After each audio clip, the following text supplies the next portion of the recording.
समग्र पशुपालन प्राकृतिक स्रोत तथा साधनमा आश्रित छ। जलवायु परिवर्तनका कारण पारिस्थितिक प्रणालीमा विभिन्न परिवर्तनहरू भएका छन्, जसले गर्दा गाईपालन व्यवसायमा समेत विभिन्न समस्या पैदा भइरहेका छन्। घाँस उत्पादनमा कमी, वर्षाको समय र मात्रामा बदलाव, मनसुन सुरु हुने समयमा परिवर्तन, उच्च गर्मी वा ठण्डीका कारण पशु स्वास्थ्यमा असर, पानीको अभाव, नयाँ रोगहरूको सङ्क्रमण, पशु आहारा उत्पादनमा उच्च लागत जस्ता समस्याले गाईपालन व्यवसायमा गम्भीर चुनौतीहरू थपिएका छन्। अबको गाईपालन जलवायु मैत्री हुनुपर्छ, जसले गर्दा गाईपालनबाट राम्रो आम्दानी लिन सकिन्छ।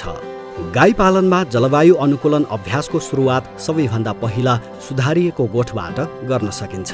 सुधारिएको गोठ अन्तर्गत मलमूत्रको व्यवस्थापन, खुल्ला र हावा ओहोर दोहोर हुने गरी गोठको निर्माण, बढी गर्मी हुने ठाउँमा गाईलाई नुहाउन मिल्ने व्यवस्था वा गाईगोठमा पानी छर्कने फगर प्रविधि र डेरी फ्यानहरूको प्रयोग गर्नुपर्छ।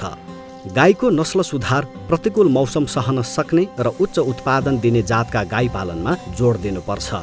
घाँस तथा आहाराको कमी भइरहेको अवस्थामा गाईलाई खुवाउने घाँस चाफ कटरले काटेर खुवाउनुपर्छ।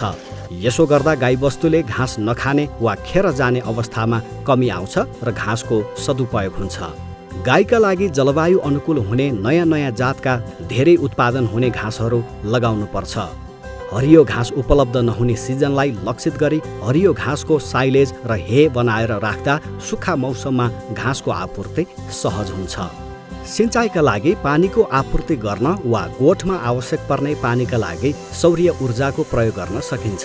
सोलर पम्पद्वारा जमिनको पानी तान्ने तथा आकाशे पानी सङ्कलन गर्ने, गोठबाट निस्कने मलमूत्र मिश्रित पानीलाई घाँसको मलजल तथा सिँचाइका लागि प्रयोग गर्ने विधिहरू मार्फत पानीको आपूर्तिलाई सहज बनाउन सकिन्छ।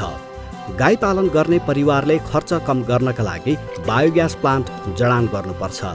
बायोग्यासले कृषक परिवारको आर्थिक बचत हुनुको साथै विषाक्त ग्यासहरूको नियन्त्रणमा समेत सहयोगी भूमिका निर्वाह गर्दछ।